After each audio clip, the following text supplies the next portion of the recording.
Tu vois, ça c'est un point que je trouve particulièrement un peu mis de côté par beaucoup de boîtes, c'est la visibilité de l'offre. Et notamment, tu sais, quand tu as différents plans, bah, la personne elle va peut-être rentrer par le premier, mais il y a un potentiel d'upsell sur les autres qui est évident. Ce que tu gagnes à prendre le plan suivant n'est pas visible sur ton offre actuelle, bah du coup jamais t'upsell en fait. Moi je trouve une boîte qui fait ça très bien, c'est Canva.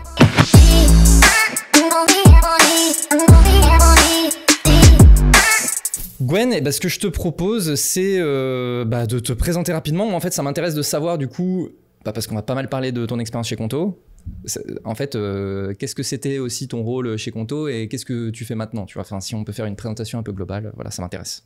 Ça marche. Gwen, du coup, bretonne, arrivée à Paris pour les études et restée pour la French Tech, on va dire.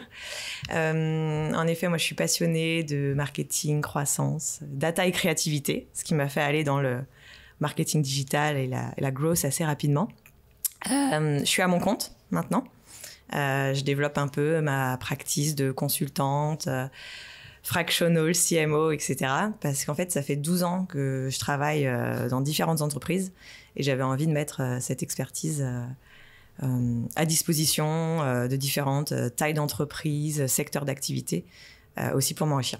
Et en effet, ma dernière expérience, c'est 4 ans et demi chez Conto. Donc, j'ai eu la chance de rejoindre Conto 2019, juste avant la série C, donc avant les 100 millions, et au moment où on ouvrait les pays. Donc, on a 50 000 clients. On est présent sur le marché français, on a fait nos preuves. Et du coup, l'idée, c'était d'ouvrir le marché espagnol, italien, allemand. Répliquer les bonnes pratiques qu'on avait fait en France et aussi continuer d'étendre le marché français, parce qu'en fait, la cible de Conto, c'est les indépendants, les créateurs, les TPE-PME, donc à peu près 3 à 4 millions d'entreprises par pays. Donc en fait, 50 000 clients, c'est une part de marché vraiment ridicule, ou en tout cas petite pour la France. Donc on voulait continuer à l'étendre et après s'étendre en Europe. Ok, très cool.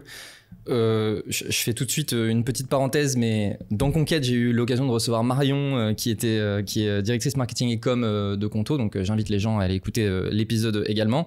On a plus parlé du coup de sujets très brand, et là on va peut-être plutôt axer sur la partie perf.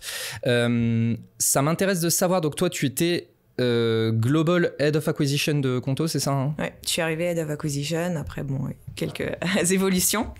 Mais en gros, donc Conto, surtout au début, product-led growth, donc c'est-à-dire que les gens s'onboardaient en self-service, on ciblait énormément les créateurs, les indépendants. Toujours cette volonté d'aller sur les TPE-PME, mais c'était moins dans notre ADN et notre offre et notre cœur de cible.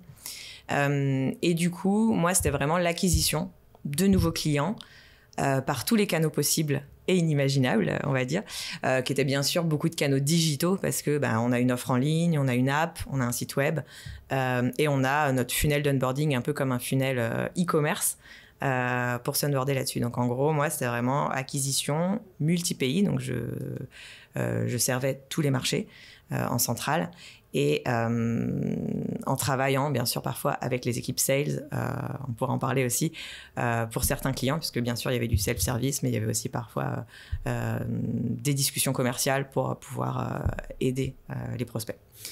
Tout type de prospect sur la partie commerciale, ou plutôt concentré sur du coup plutôt de la PME, etc. Il y a eu beaucoup d'évolutions. En gros, tout type de prospect, parce que tu peux avoir un lead qui va faire un petit panier, qui a besoin quand même de parler pour se rassurer, pour trouver la bonne offre. C'est une banque quand même. Donc, voilà. Ouais, c'est ça. C'est quand même... et puis c'est toujours intéressant de... Enfin, nous, on est vraiment sur... un des gros piliers de Conto, c'est le service client, la disponibilité. Ouais. On reste en ligne, donc il faut montrer l'humain. Donc on était là-dessus. Mais en fait, on avait fait après un peu un tiering.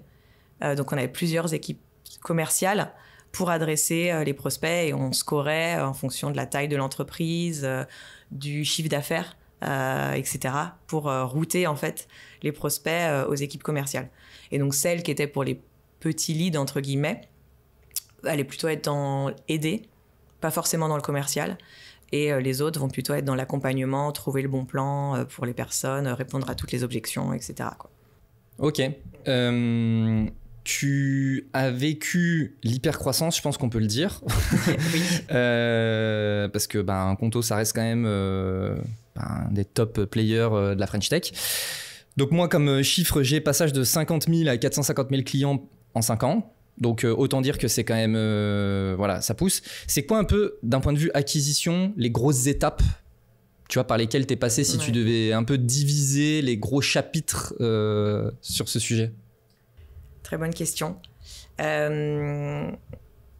J'aurais pu me le faire en note avec, bien sûr, les années par année. C'est super intéressant. En gros, j'arrive 2019. Il y a quand même des trucs en place. On a 50 000 clients. En acquisition, on a du coup du payant en search, en méta, qui commence un peu à faire. On a un tout petit peu de SEO, on va dire, avec un petit blog qui démarre. Quelques affiliés, quelques comparateurs, médias, etc. Le site web, bien sûr. C'était un peu nos premiers axes et on va dire en brand marketing, ce que Marion a récupéré derrière, des meet-up. Donc en fait, au début, on ne faisait pas vraiment de awareness, télé, etc. Bien sûr, dès le début, même radio. Et, c'était vraiment l'écosystème et créer des rencontres, créer une communauté autour de meet-up qui n'était même pas organisée dans nos locaux, qui n'était même pas avec des gens de Conto. Enfin, c'était juste nous qui organisions et qui animions. Donc c'est ça le début. Moi, mon but, en fait, ça a été de pousser chaque canal à son maximum quand il y avait du potentiel. Et j'arrive avec cette double casquette de scaler la France. Enfin, on avait fait un peu le 0 to 1 en faisant 0 à 50 000. Donc, c'est comment tu passes aux 500 000, justement, et comment tu développes les pays. Du coup, il y a la phase... optimisation, en tout cas scale des canaux existants qui performent bien. Donc on va dire le paid, où je staffe l'équipe en interne ou en externe pour grandir petit à petit tout en maîtrisant mon coût d'acquisition sur le search, sur Meta et sur d'autres réseaux sociaux in fine qu'on ouvrait petit à petit, ou YouTube, etc. Donc en fait on ouvrait certains canaux, on les testait, on voyait le CAC, etc. L'affiliation, je recrute un affiliate manager parce que ça demande beaucoup de temps et je sens qu'il y a du potentiel. Donc recrutement, farming, etc. Le site web qui reste hyper central pour bosser aussi avec l'équipe produit. Et en SEO, là, je recrute quelqu'un de senior et on staff en copywriting. C'est marrant, en SEO, on se développe beaucoup sur d'abord on a de la chance, des requêtes chaudes. Ouvrir un compte pro SASU, déposer son capital, carte bancaire. Donc, on fait plutôt des pages business. Et ensuite, on va remonter sur l'awareness, sur le blog et sur des contenus plus informationnels pour alimenter un peu ton funnel en amont. Mais on a d'abord commencé par tout ce qui était business, ce qui nous a servi en SIA, parce qu'en fait, c'est les mêmes mots-clés. Donc, c'est les mêmes pages, si elles sont bien faites. Et qu'en plus, nous, on était vraiment sur le SXO, donc faire que ça soit du SEO, mais qui convertisse. En vrai, on les utilisait à fond dans le paid, donc ça double... Donc, c'était ça, mon premier truc. Ensuite, ouvrir les marchés. Donc, comment, en fait, au début, j'intègre dans les équipes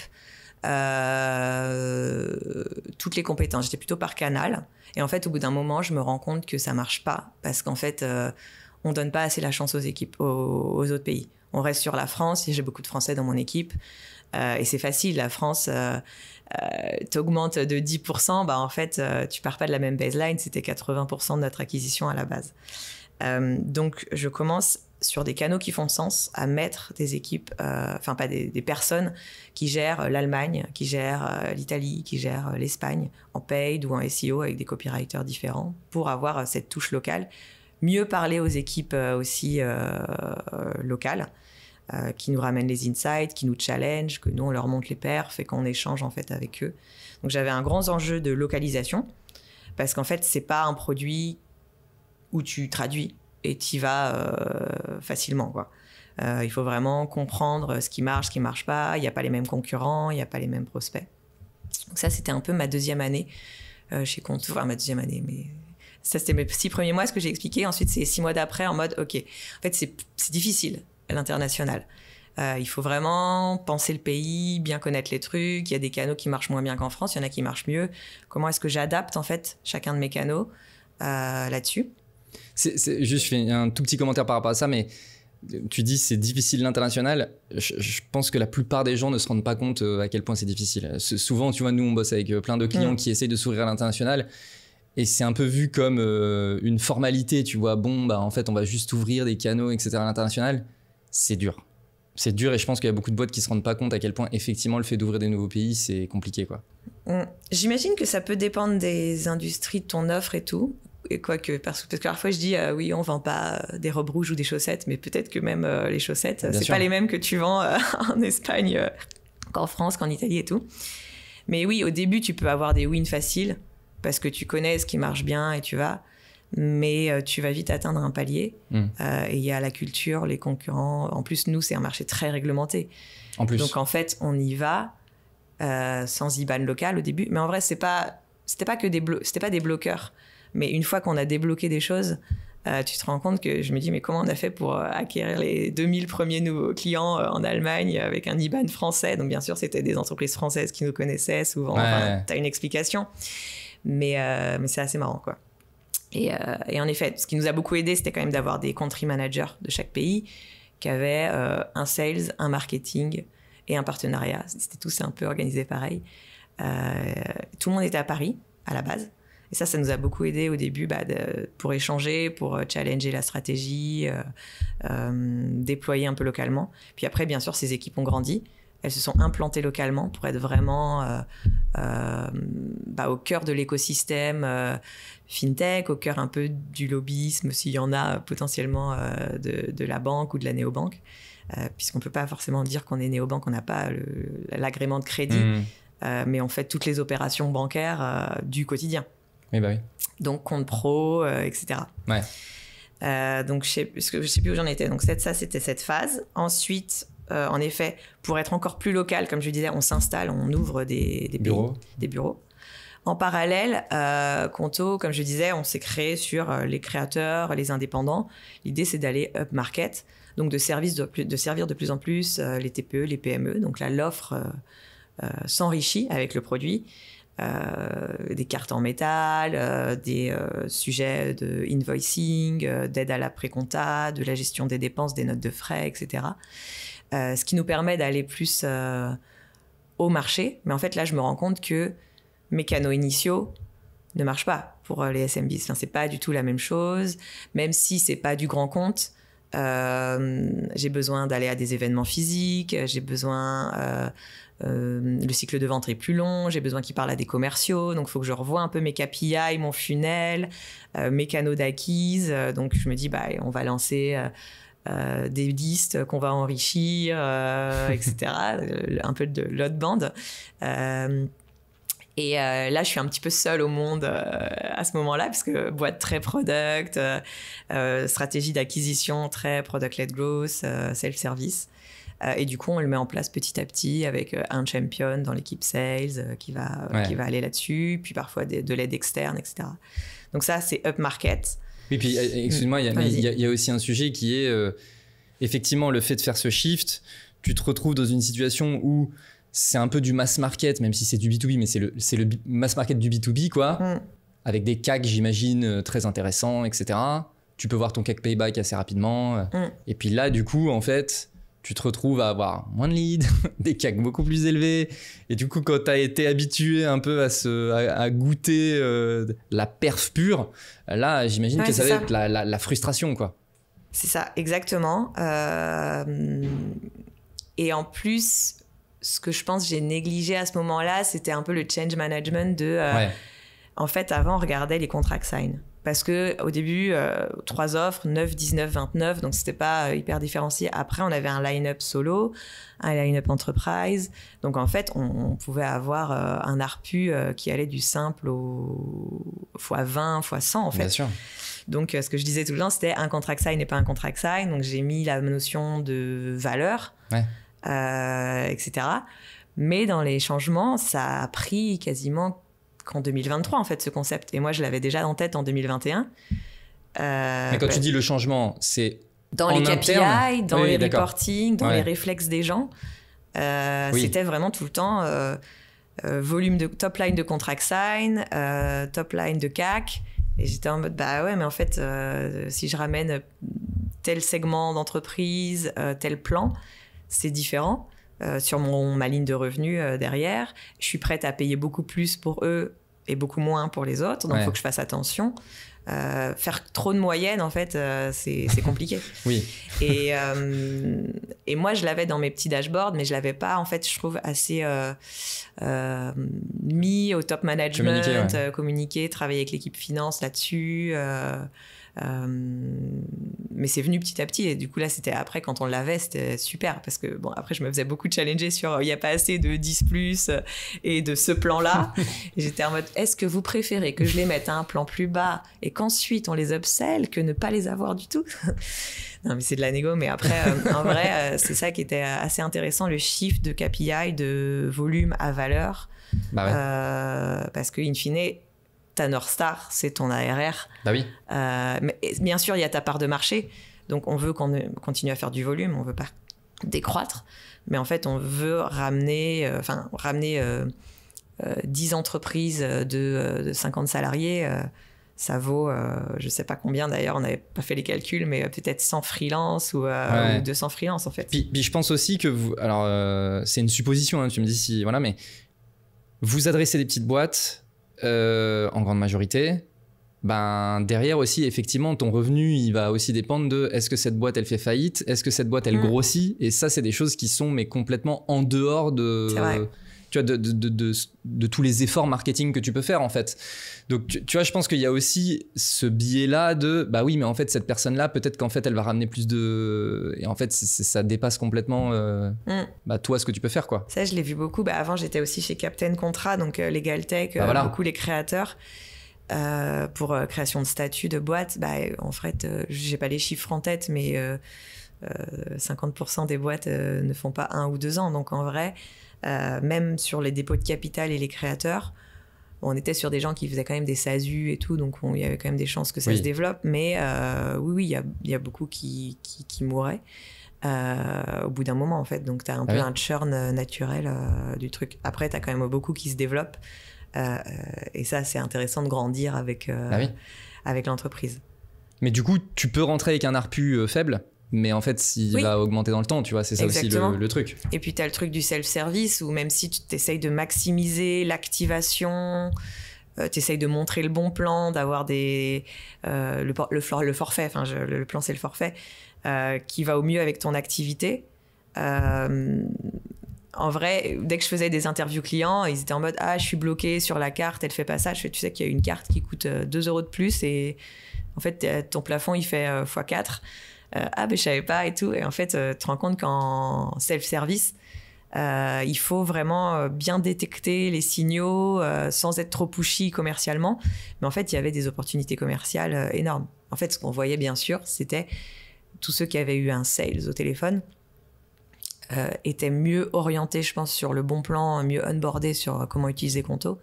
Et il y avait une stickiness meilleure. Après, bon, c'est toujours la foule à poule parce qu'on envoyait les plus gros leads aux sales. Oui. Mais quand même, en fait, on avait fait un peu un AB parce qu'il y avait aussi des gros leads qui s'onboardaient tout seuls. Ça, c'est trop cool, on ne demandait rien et ils faisaient. Clairement. La stickiness était un petit peu moindre. Ouais. Mais après, je pense qu'il y a aussi un sujet.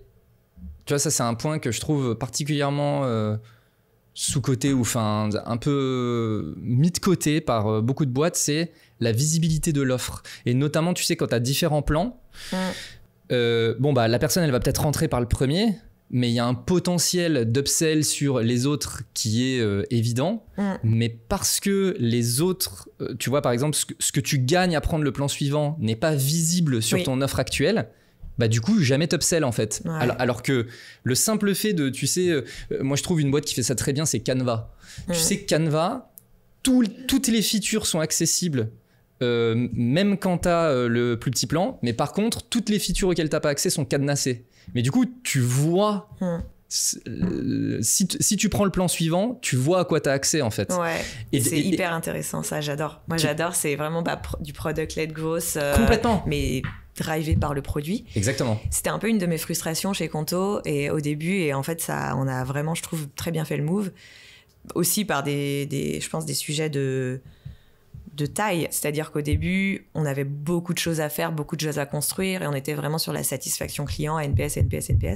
Donc je trouvais que les équipes produits étaient trop parfois product, satisfaction client et pas assez business, alors qu'il y avait plein de trucs à faire. Mais complètement. Parce que c'est du self-onboarding et tout, d'activation et tout. Et on a fait un shift, je trouve, 2022 et tout. Et là, ils ont vraiment pris, en leur mettant des KPI, les bons KPI derrière et tout. Et on a fait ça. Parce qu'en fait, c'était pas visible, nous aussi, l'upsell. C'était genre dans tes paramètres, où tu voyais ton plan et ta facturation. Et t'avais, au fait, il y avait aussi celui-là et celui-là. Et donc après, en effet, on a mis des cadenas. En gros, tout était visible. Bah oui. Tu peux voir que tu peux faire de l'invoicing, tu peux voir que tu peux inviter ton comptable, tu peux voir que tu peux... Mais sauf que c'est pas faisable. Ou alors, ce qu'on faisait, c'est par exemple, quand on a lancé l'invoicing, t'as 2 invoices gratuites. Ouais. Et après, t'es c'est le pied dans la porte. Voilà, t'es le pied dans la porte. Ouais. Mais je trouve ça hyper intéressant de travailler aussi. Moi, j'adorais essayer de travailler avec le produit. On a bossé avec eux pour le programme de parrainage aussi et tout. Il y a tellement de choses à faire dans ces services-là pour créer des loops, essayer de trouver les bons moments. Mais il y a des conflits parce qu'à un moment, tu veux aussi que la plateforme fonctionne. Tu veux le NPS, donc il ne faut pas être trop pushy, mais en même temps, il y a des signaux, donc il faut trouver le bon moment, les bons trucs. Et c'était des discussions super intéressantes, ça nous a vraiment aidé à améliorer l'upsell, ce genre de ce que tu dis. Ouais. Mais du coup, tu vois, pour moi, ça rentrait dans ton scope, cette partie-là, parce que pour moi, on sort un peu du scope acquisition, clairement. tu vois. Non, oui, clairement, on sort du scope acquisition, donc c'était plutôt de l'influence, on va dire. Ouais, d'accord. Moi, en vrai, mon KPI, c'était le volume de contract sign, puis ensuite la valeur, ou en tout cas le volume par segment ou par plan. Et d'ailleurs, même là, mais tu vois, c'est là où on se rend compte que c'est toujours difficile d'avoir des scopes très définis. Parce que moi, j'ai mes canaux, mais le funnel de conversion, c'était le produit. Parce que normal, règlement bancaire et tout, à un moment, je peux pas... Il faut que ce soit très product. Bien sûr. Donc, il faut que j'influence ces équipes-là. Il y a les sales aussi, qui sont pas du tout dans mon équipe. Donc, comment est-ce que je travaille avec eux? Et après, moi, mon intérêt, c'est ma LTV CAC.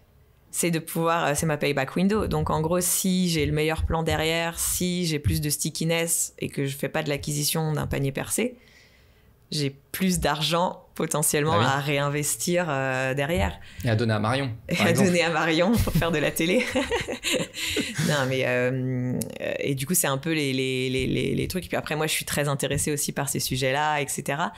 Et par exemple, sur le référent, le parrainage, c'était un sujet où je trouvais qu'on avait... un énorme potentiel. Au début, on a juste fait un truc un peu de base, 10-10. Comme on avait un bon NPS, ça marchait. Mais pareil, il était caché. Comment est-ce que tu rends ton offre visible? Et là, en fait, tu as besoin du produit. Je peux pas y toucher, moi, toute seule. C'est vrai que le referral est un super exemple parce que c'est un sujet d'acquisition et en même temps, c'est un sujet product. C'est un sujet produit. C'est lié à ton billing, c'est dans ton produit. Je suis d'accord, ça, c'est le bon exemple. Sauf si tu arrives avec une solution externe, j'ai jamais fait ça. Mais là, nous, on avait tout fait en interne. Et du coup, même une solution externe, il faut la plugger dans ton produit. Il faut la plugger, en effet, en tech. Après, par contre, tu as plus d'autonomie. Parce que du coup, tu peux utiliser cette solution externe. Toi, tu pourrais l'utiliser et te faire tes bidouillages. Mais à la fin, il faut que ce soit intégré dans le produit. Et les sujets d'activation, c'est ta team? Non. Et c'était la je team pouvais pas tout avoir. Là, c'était déjà un énorme scope. C'est team product également? Ou il y avait une team growth et c'était la team growth? Du coup, il y avait une équipe. En fait, moi, j'étais acquisition. En fait, on a fait le funnel. Marion au point zero awareness, moi, acquisition. Et ensuite, il y avait revenu growth qui avait les ops de toute la growth et le CRM, etc. Et du coup, c'est vrai que c'était un mix parce que c'était du CRM avec de l'emailing, des push notifs et tout. Mais pour avoir les push notifs ou les pop-up dans le produit, il faut avoir l'aide du produit. Et en fait, c'était vraiment aussi avec le produit. Et en fait, on avait une team produit, donc une squad CFT, nous on appelait ça, qui s'appelait onboarding. Et en fait, qui avait le register, donc le funnel, et qui avait l'activation. Et en fait, leur KPI, c'était le taux de conversion du funnel et le taux d'activation. Mais pareil, 2022, le switch, et ça a vraiment aidé derrière. Parce qu'au début, on était vraiment acquisition pure, et on a eu des énormes wins en se focusant sur ce qui se passait derrière. Bah oui. Et tu dis le taux d'activation, c'est quoi l'événement d'activation? Oui. Alors justement, on a fait on a eu la chance au bout d'un moment aussi d'être grand et d'avoir des data scientists qui nous aident à trouver les corrélations. D'accord. Nous, c'était vraiment, je commande ma carte bancaire et j'ai mon premier paiement en carte bancaire ou j'ai mon premier virement, j'alimente mon compte. En fait, tu avais le top-up parce que Conto, si tu mets 0 € sur ton compte, on ne peut pas te prélever. On n'est pas justement institution de crédit. On n'était pas. Faut que j'en parle au passé, ça y est, ça fait 6 mois. Mais donc du coup, on a ce sujet-là de mettre de l'argent pour pouvoir faire tes premières opérations, payer tes fournisseurs, payer tes salaires, etc. Et utiliser la carte, c'était un bon levier. Faire ta première facture. En fait, on avait identifié quelques trucs clés, mais c'était surtout le top-up et la carte qui était très importante de mémoire. Et en gros, il fallait qu'il y ait au moins une opération dans les 30 premiers jours. Surtout qu'on avait 30 jours gratuits, en fait. Ouais. Mais en fait, il y avait pas, c'était pas utilisé pour... on n'avait pas genre 10% d'activation. Tout le monde le prenait en mode gratuit. Ça reste quand même... T'as un funnel à faire avant où tu dois faire ton KYC, donc ta carte d'identité, ton sirène, ton KYB, montrer que t'es patte blanche. Donc c'est pas... Il y avait quand même des barrières. Les barrières, elles sont costauds, ouais. Parce qu'en plus, le KYC, c'est tu dois noter Conto sur ton papier, le porter à côté de ta tête. Oui, maintenant, c'est ça. Mais, et ça, on l'a développé aussi. J'ai dû en refaire un il y a quelques semaines, là, et du coup, j'ai dû faire mon petit papier Conto. Et ça, c'est hyper intéressant parce qu'en fait, au début, on était... puis on a des contraintes réglementaires, mais t'es très... t'essayes de maximiser ton acquisition, donc normalement c'est frictionless funnel, donc t'essayes d'enlever les frictions. Bah oui. Mais en fait, si t'enlèves trop de frictions, t'as des fraudeurs, t'as des gens pas OK, et tu perds de l'argent à les acquérir. Ton algo comprend pas et dit bah si je t'ai envoyé 1000 gus ce mois-ci, tu devrais être content. Et en fait, sur tes 1000, il y en a 700 qui sont OK et 300 pas OK. Oui, le challenge, c'est trouver le bon niveau de friction, en fait. Et tu perds de l'argent parce que tu dois les offboarder, tu dois détecter. Donc en ops, tu perdais de l'argent aussi. Donc c'est toujours c'est quoi le bon niveau, le bon équilibre.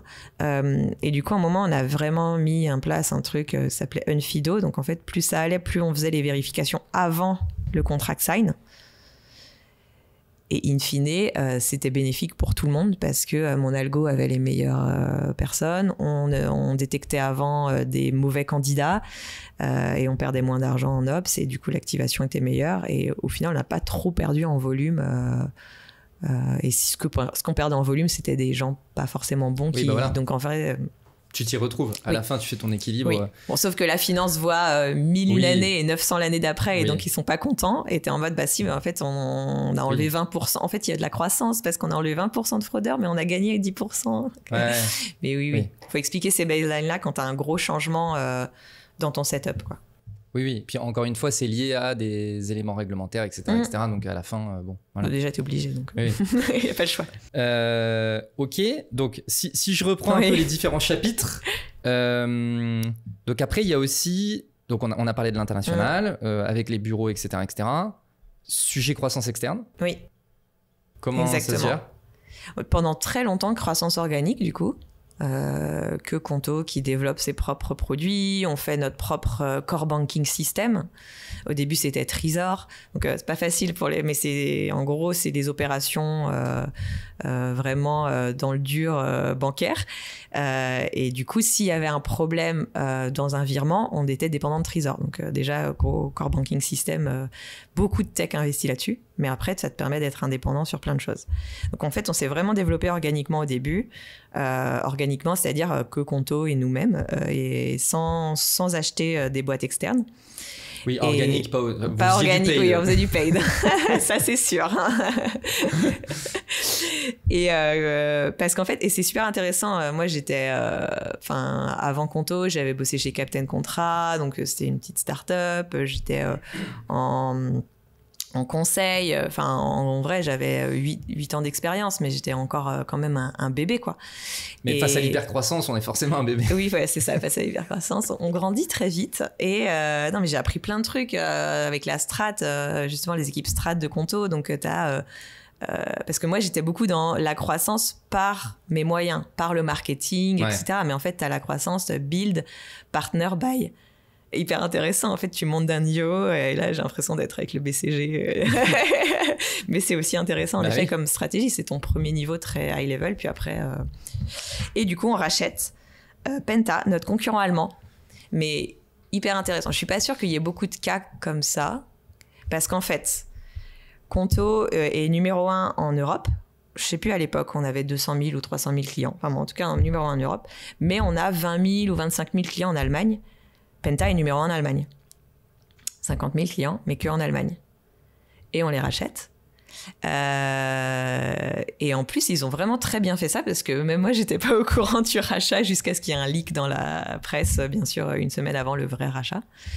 Et du coup, hyper intéressant, parce que vraiment même offre, même cible. Et ils ont des trucs qui sont mieux que nous, on a des trucs qui sont mieux qu'eux, et en vrai ils étaient nettement meilleurs que nous sur le marché allemand dans ma catégorie, donc dans l'acquisition de clients, growth, etc. quoi. Et je crois que je te l'ai raconté justement, si je fais un peu la transition, donc super intéressant en termes de RH, qui tu gardes, où est-ce que les gens se mettent dans quelles équipes, etc. Donc, on fait des entretiens managers, on est formé pour les onboarder, etc. Mais en fait, très vite, moi, on me fait le challenge de, il faut shut down la marque, on peut plus acquérir de nouveaux clients via Penta au 10 décembre. Donc, moi, j'apprends le rachat, je sais plus, le 20 juillet. Je pars en vacances 3 semaines en août, en bonne française. Et ma première semaine de vacances, normalement on me dérange pas, mais là on me dit écoute, en fait il faut shut down le site, on met une pop-up et on redirige sur Conto. Je suis en fait là on va juste perdre tout leur flux d'acquisition. Je sais pas combien de nouveaux clients ils faisaient par mois, on va dire un chiffre au pif puisque j'ai pas le droit de dire des chiffres, mais on va dire ils faisaient 10 000 nouveaux clients par mois. Je dis mais si on met juste une pop-up et qu'on dit allez sur Conto, on va récupérer quoi, 2% par chance, enfin, je sais même pas d'ailleurs en vrai. Et du coup, quand je reviens de vacances, War Room, un peu en mode, ok, comment je m'organise avec mon équipe et tout.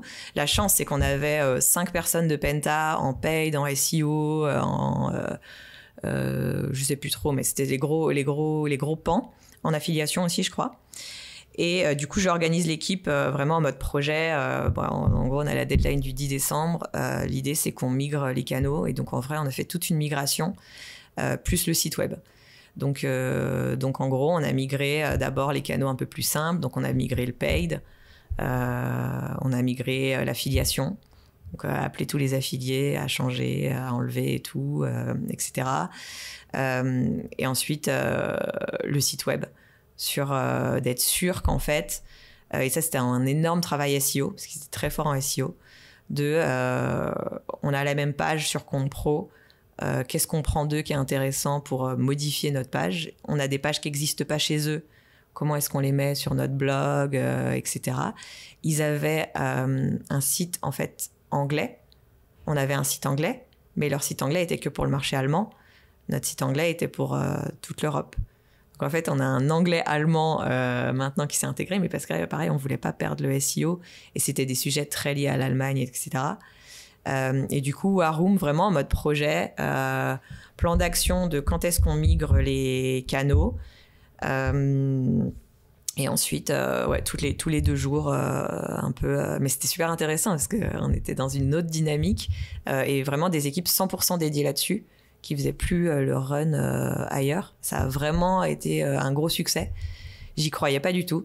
Je faisais que préparer la finance et tout en mode, en fait, 1 + 1 n'égale pas 3, même 1 + 1 n'égale pas 2. Ça va pas, faut pas s'attendre à des miracles parce que en fait, y a des overlaps. Donc en gros, peut-être que j'étais trop pessimiste, mais en gros, je me dis, c'est juste qu'on va laisser un peu plus de place à nos concurrents, on va jamais récupérer tout leur trafic. Ils ont construit une marque, un trust, on n'est pas allemand, etc. Et en fait, ça a vraiment eu un effet super bénéfique parce que déjà, nous, on s'est reposé un peu plus sur nos canaux, sur notre strat. On a gagné des positions en SEO et en vrai, 1 + 1 = 3. Alors ça, pendant un 2 quarters, après il fallait remettre un peu d'huile dans la machine. Mais c'était super intéressant comme façon de faire. Bah, j'avoue que quand tu me donnes le contexte, je me dis, waouh, ok, je pense que tu avais toutes les raisons d'être plutôt pessimiste. Ouais, 3 mois, c'était en mode... Mais en fait, c'est dans ces moments-là, Conto était très fort pour ça, de se mettre des deadlines serrés, pas trop serrés pour pas que tu fasses non plus les choses vraiment mal, mais assez serrés pour te mettre un petit pression et te dire, ok... comment est-ce que je m'organise, comment je fais au mieux, et vraiment d'activer ton cerveau ok, je panique pas, mais j'essaye de faire les choses au mieux, bien, quali, quanti. Ce qui était ici hyper intéressant chez Penta, ils avaient un super programme de parrainage, c'était 20% de leur acquise. Comment tu fais un parrainage de quelqu'un qui a Penta, que tu veux migrer sur Conto en tant que client ?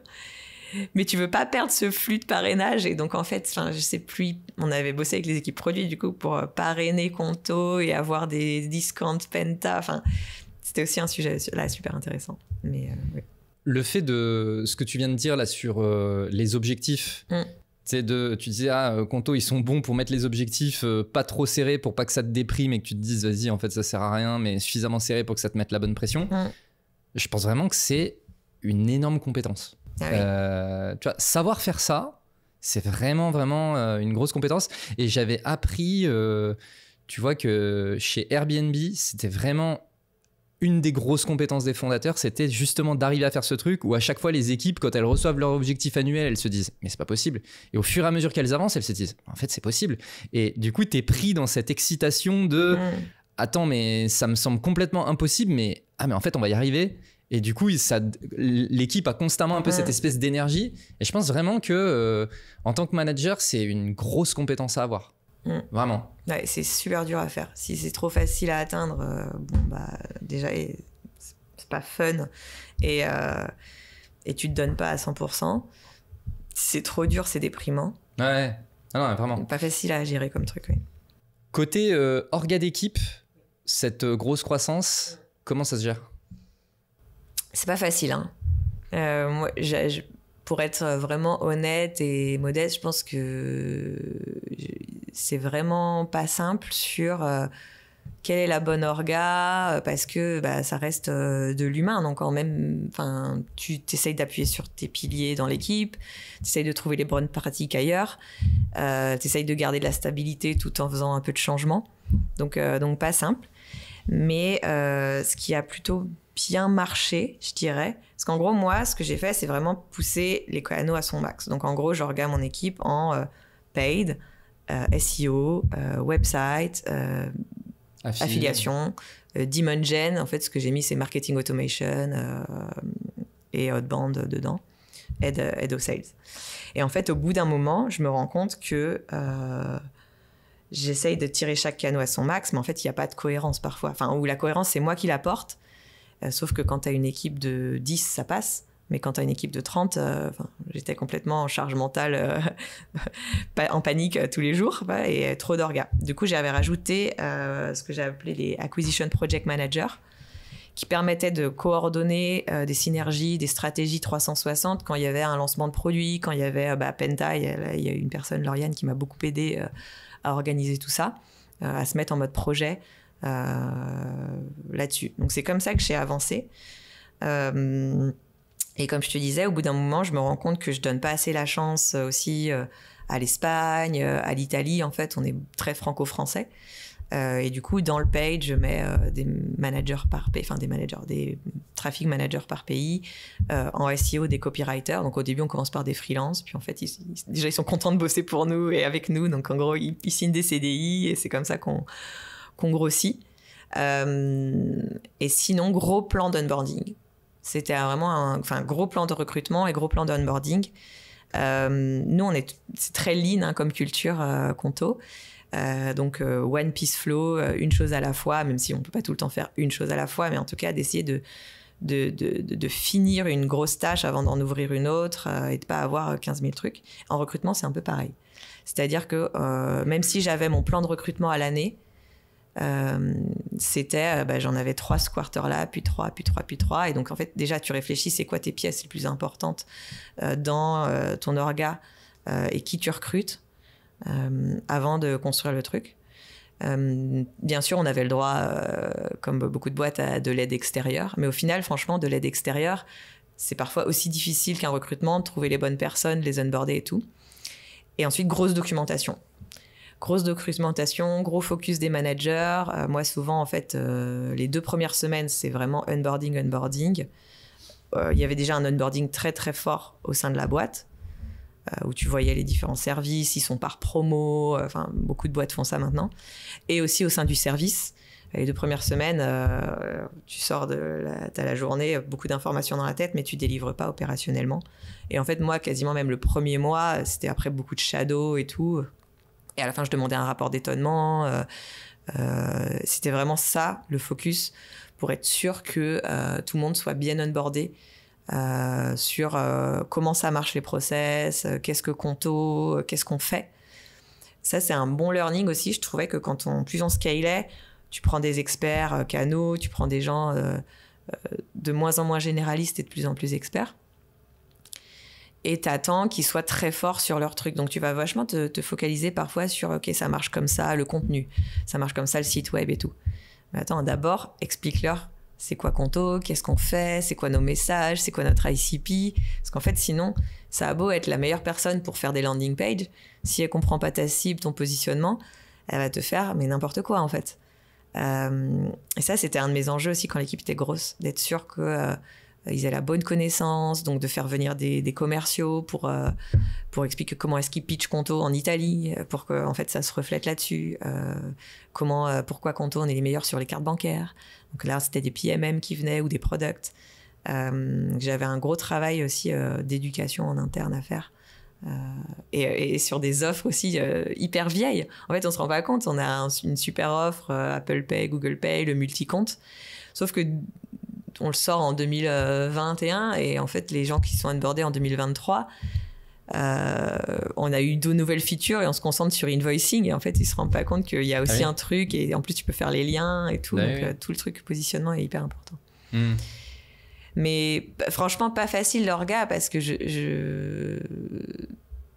ce qui marche à un moment marche plus. Il faut changer ses rituels à chaque fois que tu onboardes quelqu'un. Les pays aussi grossissent de leur côté. Donc, en fait, tu vois, à un moment, on fait des monthly. Il y a tous les pays qui sont monthly. Ensuite, on fait des monthly par pays parce qu'en fait, on n'aborde plus les mêmes sujets. On fait du coup... donc, on redescend d'un niveau aussi. Au début, mon équipe, c'était 5 ou 10. Donc, en fait, on se voyait avec les équipes country. Puis, en fait, chacun grossit. Donc, après, le paid fait ses weekly avec le marketing manager de chaque pays. Mais comment tu fais parler le paid et le SEO, donc c'est sans rentrer dans la réunionnite aussi. Ça, c'était un de mes trucs. J'ai pas envie que les gens passent leur vie en réunion. En même temps, il faut quand même qu'ils se rencontrent. Donc franchement, l'orga, c'est surtout en tant que manager, tu te prends vraiment beaucoup la tête là-dessus, quoi. Est-ce que j'ai la bonne orga? Est-ce que j'ai mon process? Est-ce qu'on est efficace? Est-ce que j'ai les bonnes personnes? Est-ce qu'il faut que je demande à l'aide à l'extérieur? Est-ce qu'il faut que je recrute en interne? Est-ce qu'il faut que je fasse monter cette personne? Et tout.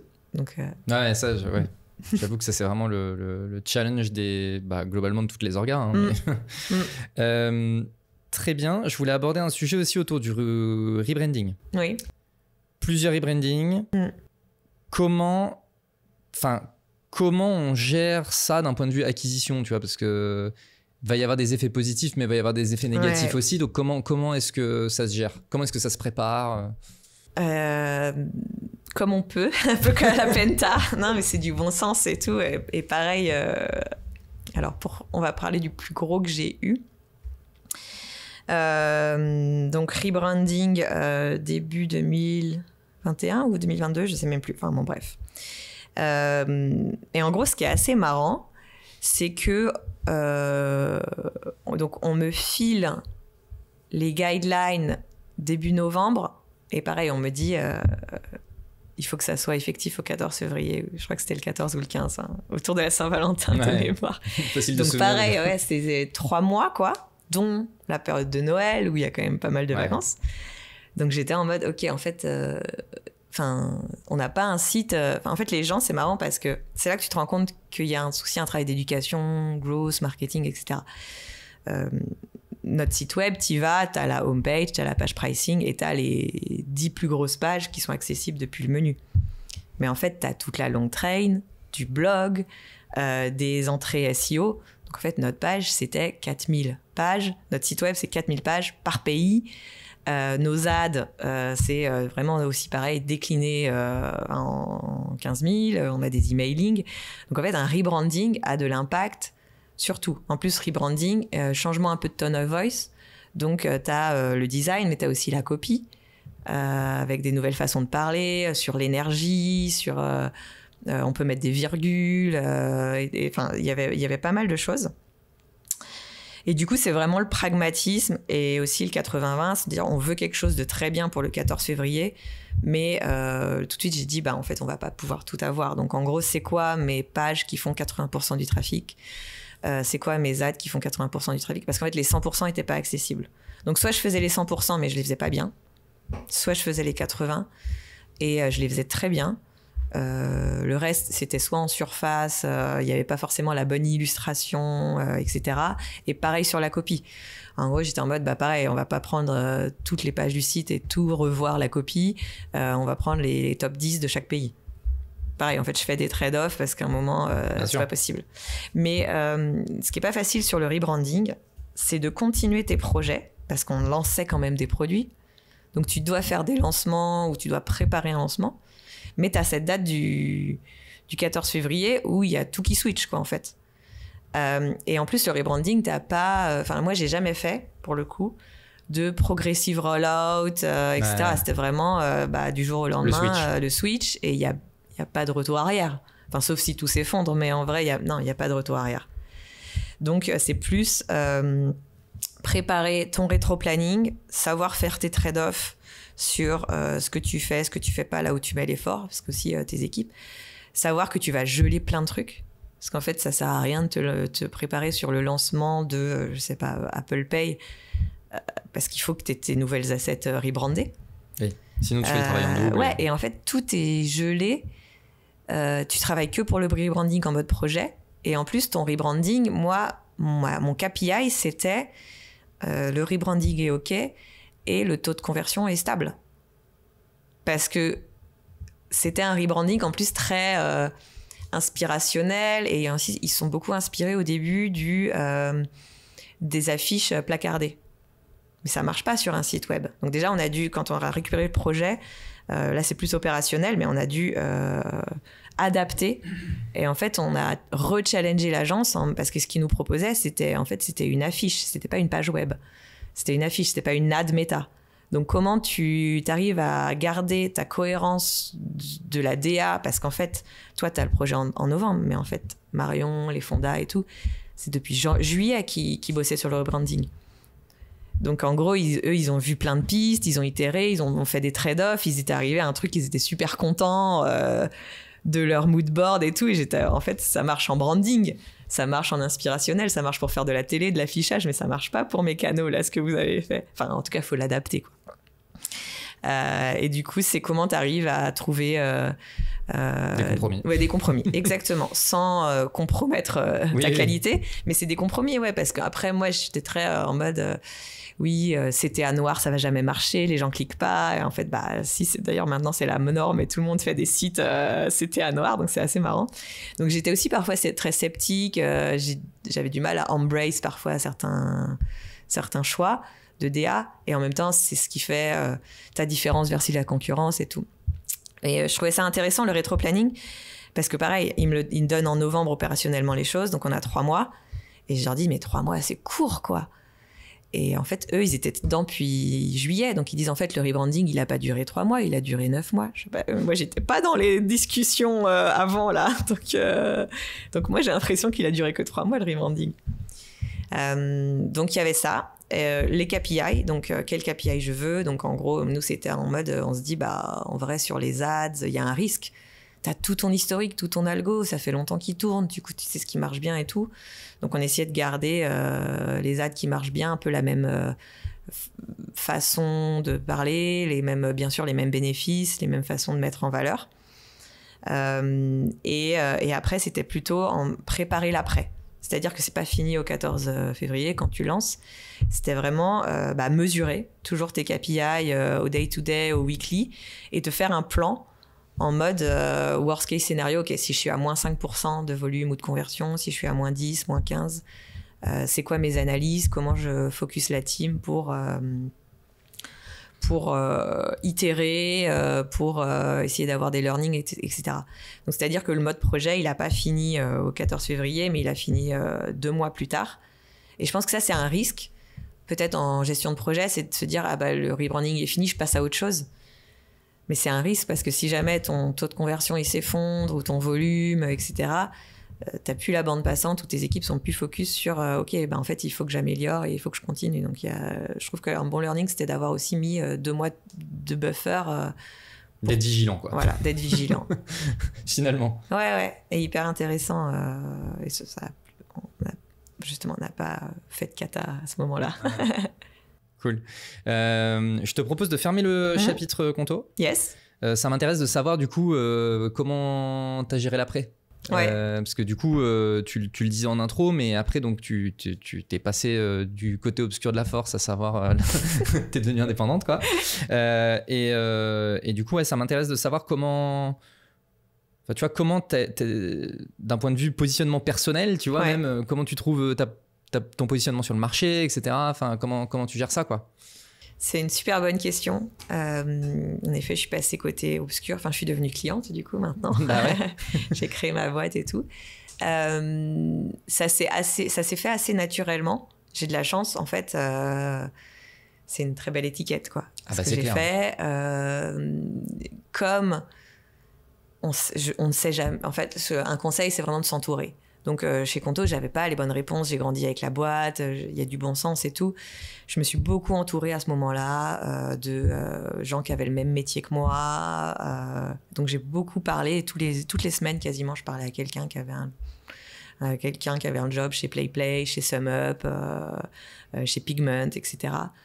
Pour apprendre les uns des autres. Et moi, je disais toujours oui quand si quelqu'un me demandait des conseils. Et du coup, ça a créé en fait mon réseau un peu par défaut. Et du coup, quand j'ai annoncé que je partais, moi, c'était plutôt pour dire merci à Conto. Les gens, et je disais que je montais mon truc. Les gens ont vu, tiens, Gwen, tu montes ton truc, etc. Pareil, j'ai fait un post sur LinkedIn en disant, j'ai reçu mon cabis, trop bien. Je voulais mettre en valeur Captain Contrat et Conto qui m'avaient aidé. Ouais. Et tout le monde a dit tu fais ta pub et j'ai eu des clients grâce à ça et j'étais mais en fait pas du tout. Moi j'étais plus en mode ça me fait rire d'utiliser LinkedIn, je suis pas du tout comme toi mais de temps en temps pour un peu faire shiner des boîtes. Oui, je fais quelques trucs. Et donc en vrai ça s'est fait très naturellement. J'ai pas trop réfléchi à mon positionnement, je me suis plutôt basée de mes expériences et je sais là où je suis forte, là où je sais faire. Et puis je pense que naturellement les gens te positionnent du coup d'une certaine façon sur le marché. Exactement. Au vu de tes expériences. Ouais. Mais tu vois, il y a des boîtes sur lesquelles je travaille qui sont hyper early stage, grands comptes, etc. Et j'en parlais justement à la fondatrice. Je dis mais, enfin, il y a des jours, je me dis mais qu'est-ce que je fais là ? Enfin, je suis pas du tout la plus pertinente pour toi et tout. Moi, je trouve ça intéressant de m'ouvrir à d'autres choses. Donc d'aller sur du branding, d'aller sur du RP, d'aller sur du grand compte avec des sales, parce que c'est pas du tout ce que j'ai fait. Et je trouve que j'essaye aussi d'utiliser le fait d'être en free pour tester des choses, continuer d'apprendre.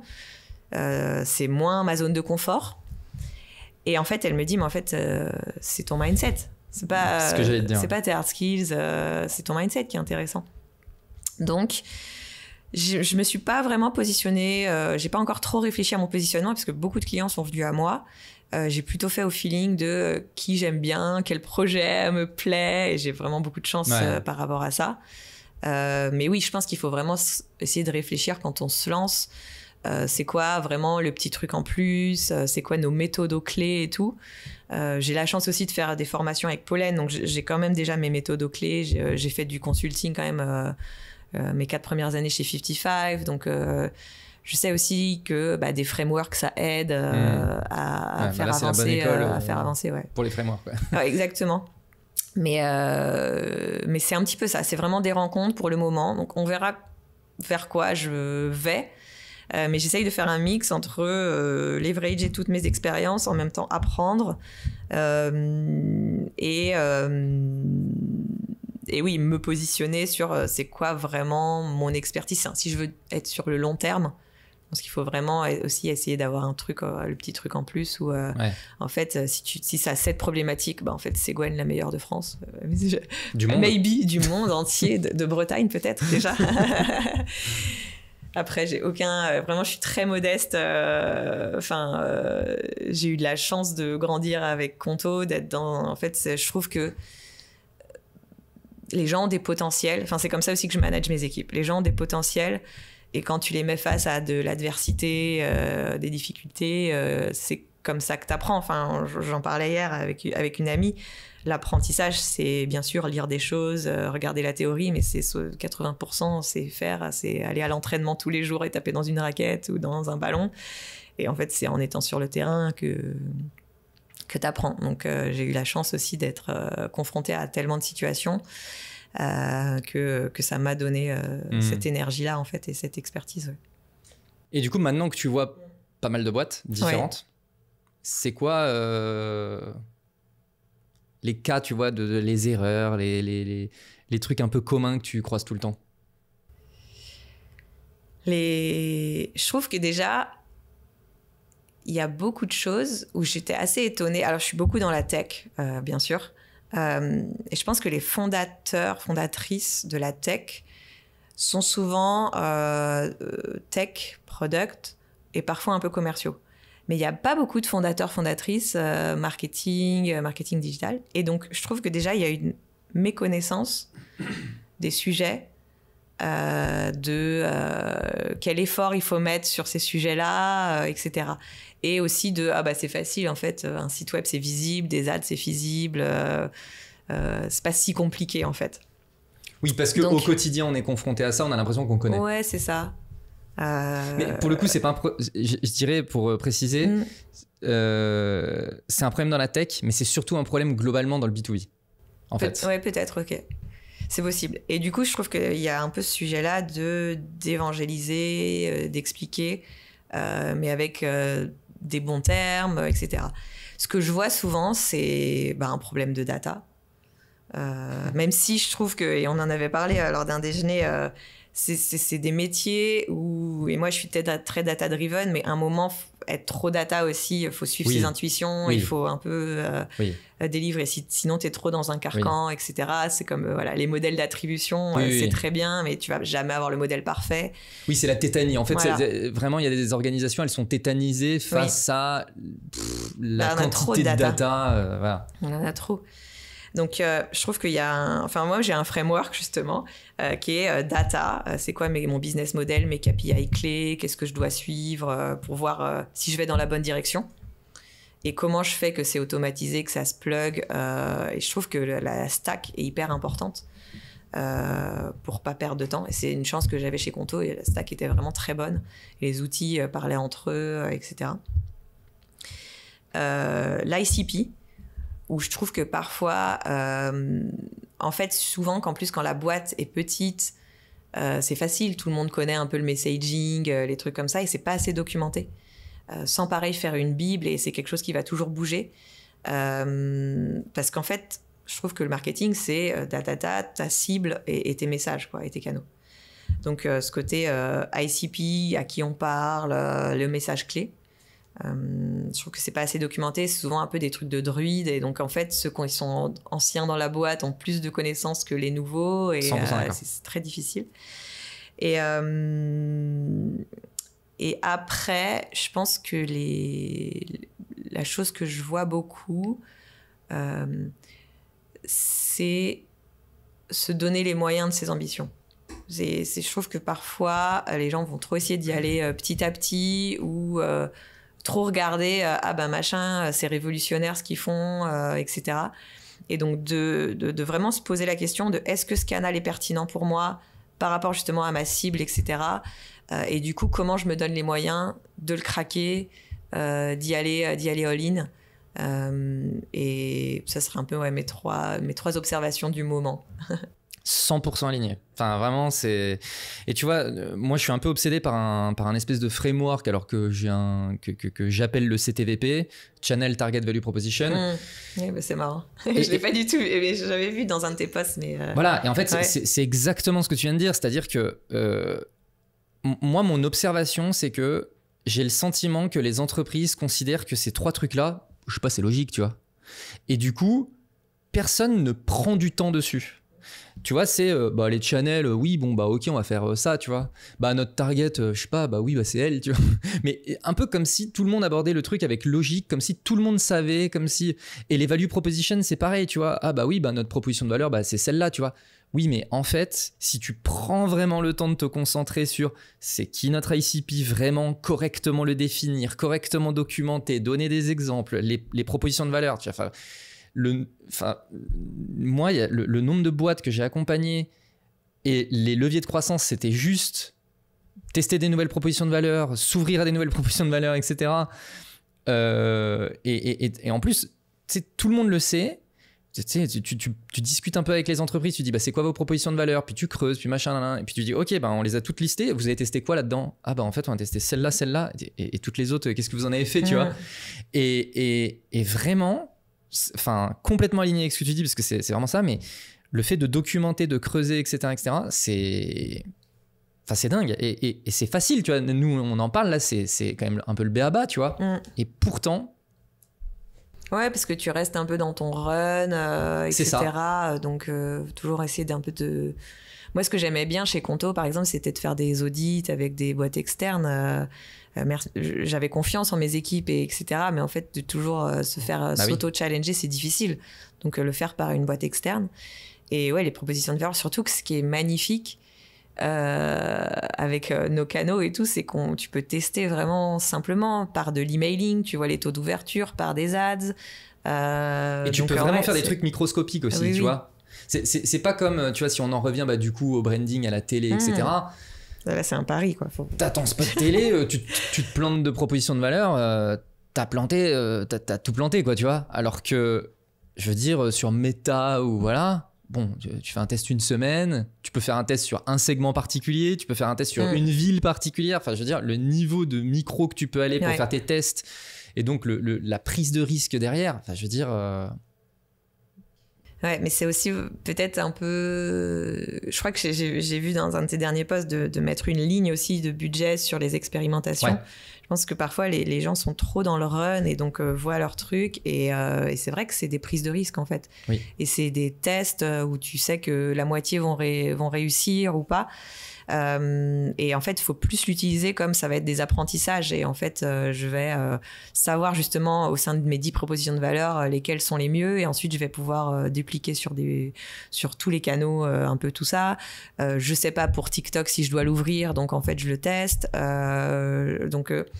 Et je trouve que c'est ce mindset en fait, on veut toujours faire des choses qui marchent. Ce qui est normal, hein, et même moi j'étais parfois là-dedans, en fait ça te contraint. Et t'oses plus bouger ou tu n'as pas la bonne méthode pour ouvrir, expérimenter quelque chose. Ouais.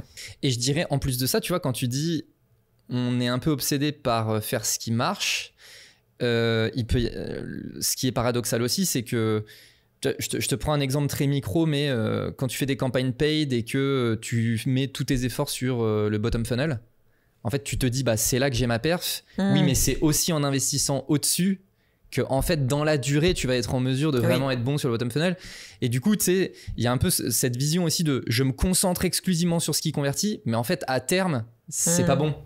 Tu vas plateau où tes coûts vont faire qu'augmenter, donc en fait tu vas être dans une impasse à courir derrière. Exactement. Et du coup, il y a cette vision court terme de je fais ce qui marche. Oui, mais ce que tu fais, si tu investis tout sur ce qui marche à court terme, en fait, c'est ce qui va dégrader ta perf long terme aussi. Tu vois, du coup, vraiment trouver cet équilibre, et c'est là où effectivement il y a un vrai travail de pédagogie, quoi. Et ça vient de plein de niveaux. Ça me fait marrer ce que tu me dis parce que ça me fait penser à quelqu'un qui était dans mon équipe. Et bien sûr, on était sur Meta et donc on avait des campagnes plus donc prospecting, retargeting, on va dire conversion, considération, awareness. Et du coup, le prospecting, on avait un KPI milieu de funnel et le converting, on était au contract sign.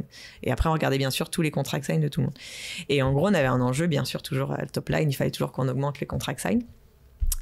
Et du coup, en fait, à un moment, je me penche avec cette personne sur le truc parce que je lui demandais d'augmenter de 10% par mois, par quarter, etc.